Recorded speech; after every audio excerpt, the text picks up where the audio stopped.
Hello 5CH. This week Mrs Crook and I would like to award Star Learners to George Adaway, Gabby Garcia Valverde and Amelie Beardsley. We feel that you've completed most of your assignments this week and that you've been putting in lots of effort. We particularly enjoyed reading your Rags to Riches stories, and I've been looking at artwork as well this week especially, and you've been making some effort with that too. So well done, keep up the good work, and we hope to see you soon.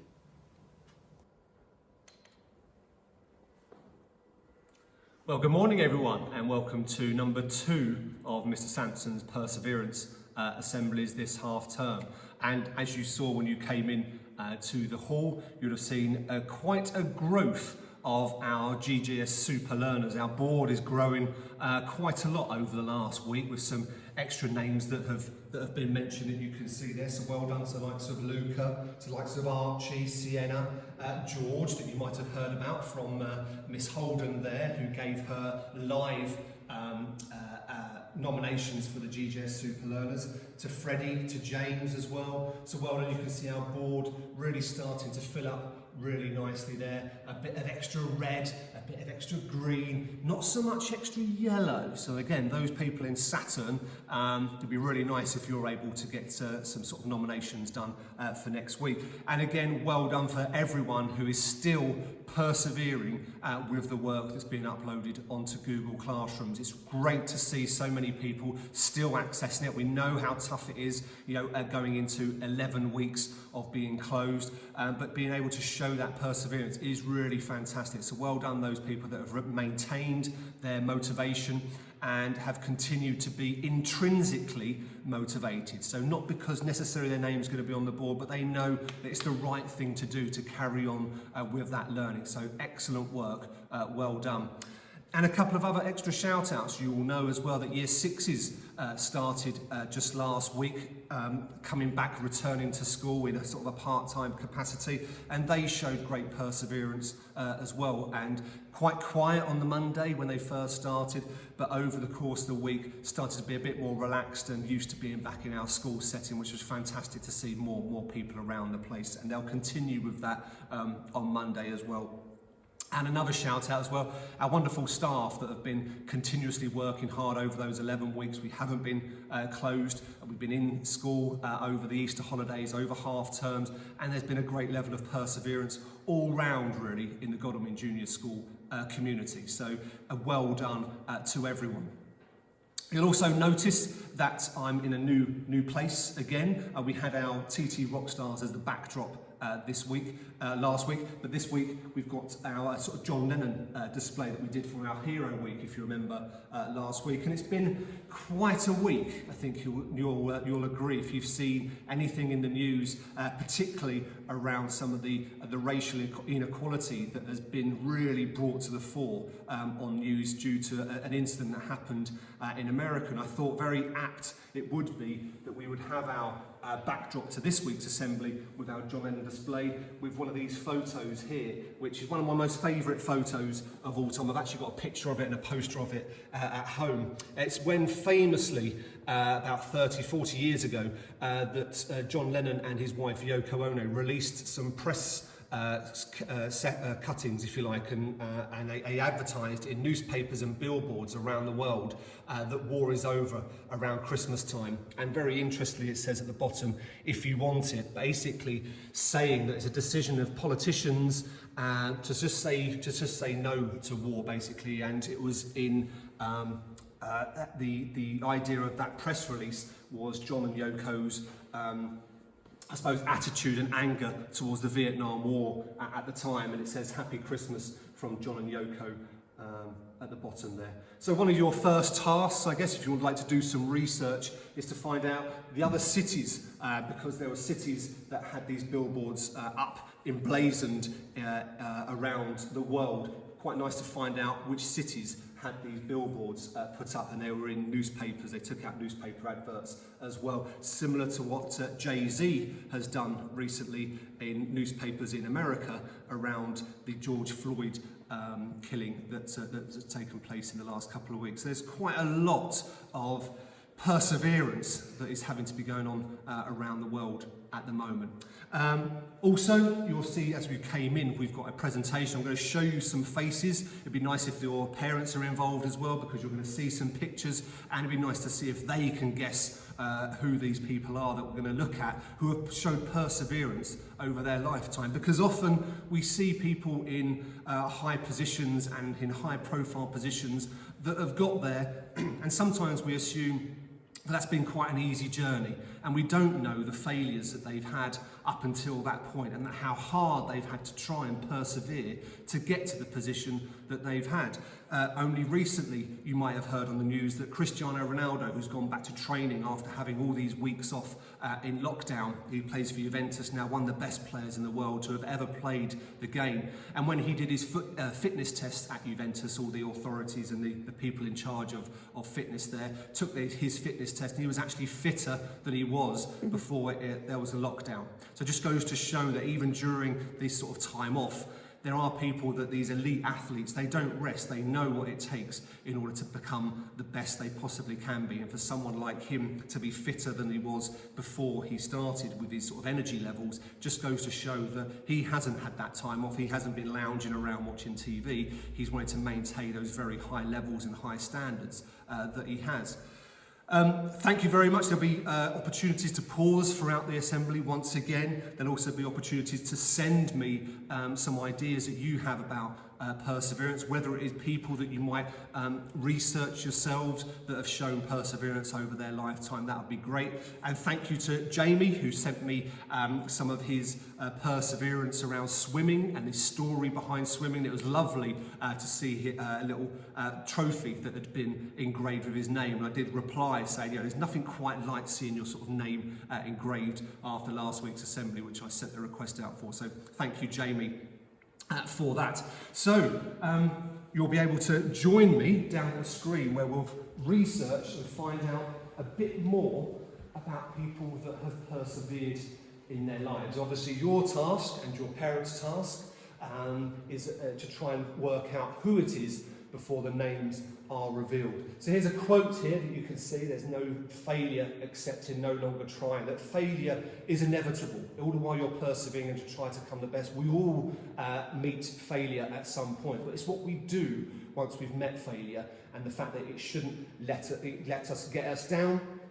But actually what that should do is spur us on and make us more perseverant, sort of friendly, more determined to be successful. And I know that Mrs. Farrow has shared this quote, and you might recognise who this person is. This is Michael Jordan, arguably the finest basketball player to have ever played the game. And I've been interested in a certain documentary that's been on Netflix recently called The Last Dance, which is about Michael Jordan, and it is a fantastic piece of TV. And he's very famous for making this quote that he's missed 9,000 shots. He's lost 300 games. Basketball season's a very long season. They play a huge amount of games. And on many occasions, 26 times, even though he was considered to be the best player, he was given the game-winning shot and missed.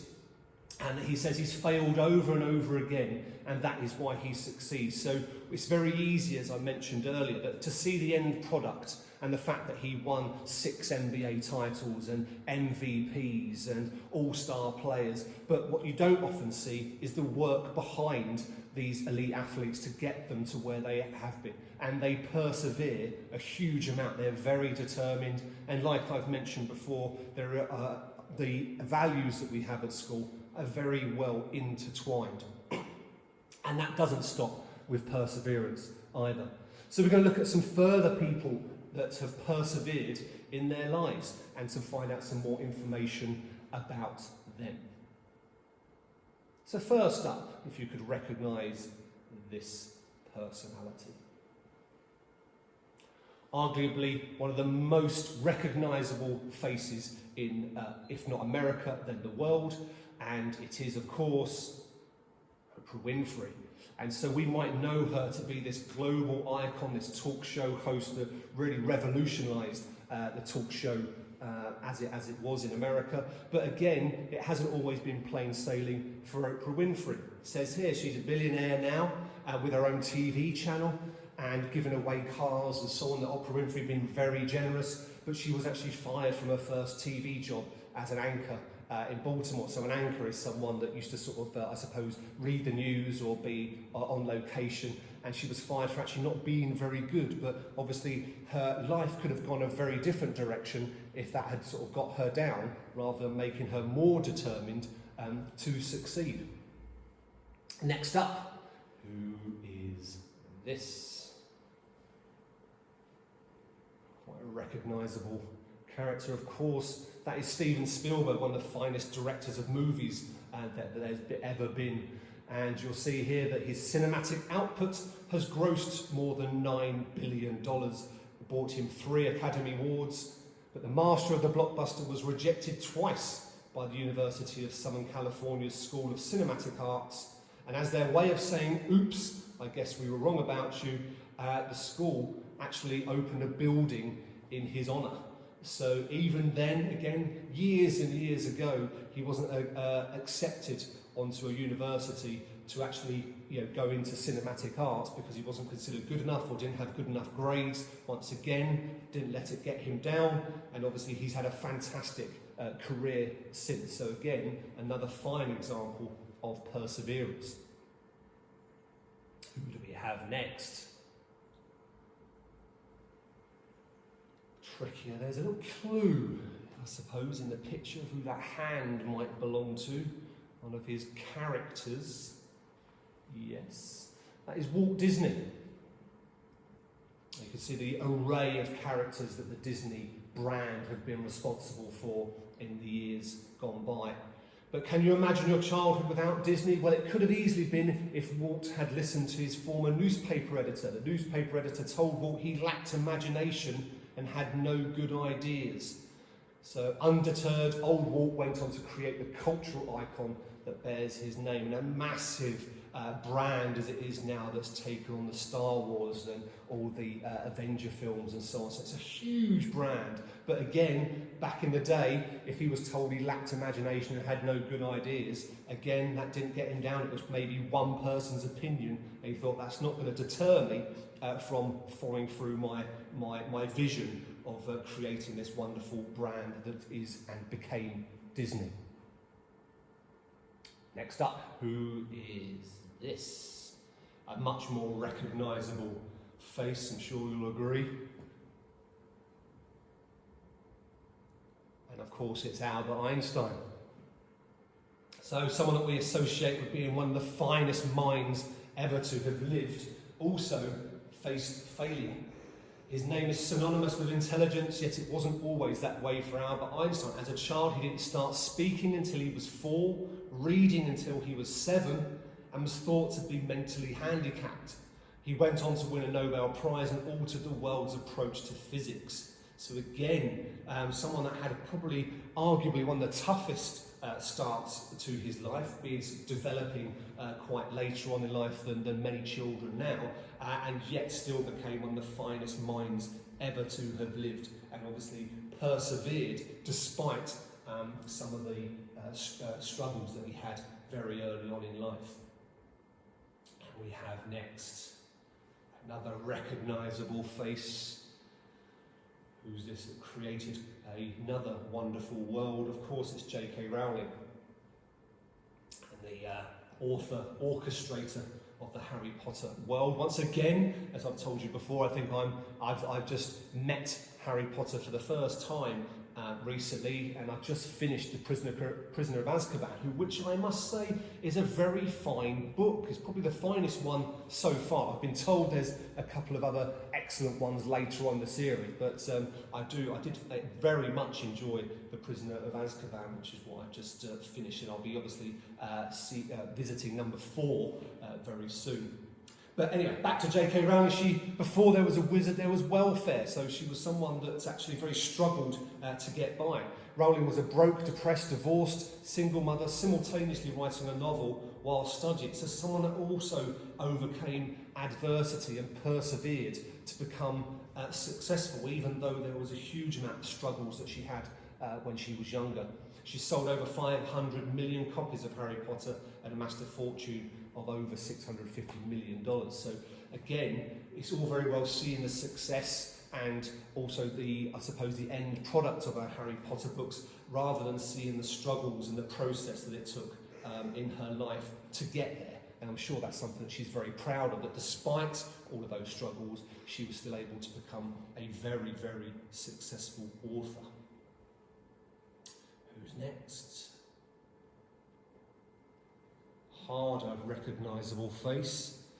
That's one of the former American presidents, Abraham Lincoln, that is. Lincoln's failures were broad and numerous. He achieved the unique feat of leaving for a war captain and returning a private, so actually got demoted during the war. And actually failed business attempt, as you can see there, but actually became one of the finest politicians in America's history, because one of the things he's most famous for is abolishing slavery, which is something that he's probably most remembered for, despite, again, the failures that he had in his younger time. Another author there, tricky one, Theodore Zeus. What's he better known as? He's of course better known as Dr. Zeus. Known by generations as Dr. Zeus, the much-loved children's author, and his first book rejected 27 times by different publishers, and his books weren't considered to be good enough. And yet they went on to sell 600 million copies of his books worldwide. Cat in the Hat, very famous. Green Eggs and Ham, so many other books that Dr. Zeus has released. Artist. Any guesses? That's Vincent van Gogh.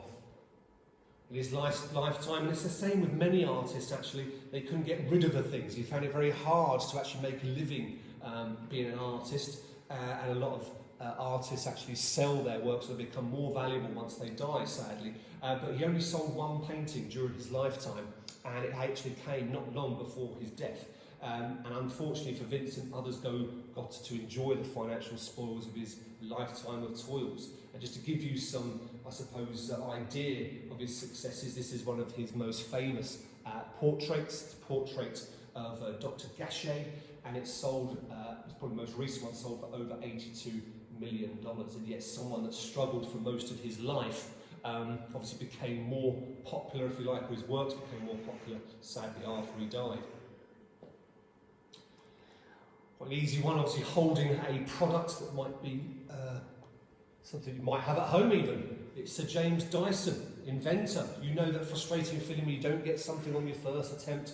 Multiply that by 5,126, because that's the number of failed prototypes Sir James Dyson went through over the course of 15 years before creating the eponymous best-selling bagless vacuum cleaner that you might have at home. That led to a net worth of over $4 billion. So again, a huge amount of failure that Sir James Dyson had before he became well known for the bagless vacuum. Very famous face. I've shared this in the past. That's Elvis Presley, of course. You ain't going nowhere, son. You want to get back to driving a truck. And these are the words that greeted Elvis Presley after his first performance at the Grand Ole Opry, after which he was promptly fired. Disposing of the keys to the truck, Presley went on to become the world's biggest star with a legacy that endures it even now. And again, even told that he wasn't any good, that didn't deter him. He persevered to become one of the most sort of famous faces and one of the icons that we've ever seen in music. And I suppose bringing it up to date, even now we've seen some people that have persevered. That sort of NHS, we've got Sir Tom there, who's obviously been knighted recently, raised over $30 million for the NHS. A huge example of perseverance that we've seen recently over the last 11 or 12 weeks. And of course, Boris Johnson, the Prime Minister, the person who's in charge of the UK's response to coronavirus, also become a father during that time, has had coronavirus, has been in hospital because of it, and obviously having to deal with this for the first time, as many people are around the world. Obviously, can probably get a lot of criticism, but also is actually trying to do the best job, as all these people are, at trying to sort of carry on being as determined as they are to sort of overcome it. And most recently, sort of sadly, I guess, You might recognise this face. This is John Boyega, who's an actor who's in the Star Wars films that took part in the rallies that have been going on around the world about the Black Lives Matter movement. So again, showing great perseverance, something that he feels very committed to, and obviously showing great levels of perseverance to try and, I suppose, eradicate that racial inequality that's going on around the world. And obviously all of that very much sums up perseverance. And I hope that you've got something out of that assembly. I hope you've managed to recognise some of those faces, and maybe there's an opportunity there to do some further thinking around what perseverance looks like and what it has looked like for you over the last 11 weeks, but also some of the things that you might research around people that have shown perseverance in history, in society, who might be sort of a more high profile figure. Thank you very much for accessing this assembly. Continue to work hard, and we'll see you next week for another one of Mr. Samson's Perseverance Assemblies, where we will be honing in on a person in particular. In the meantime, stay safe, take care, and I'll see you next week. Goodbye.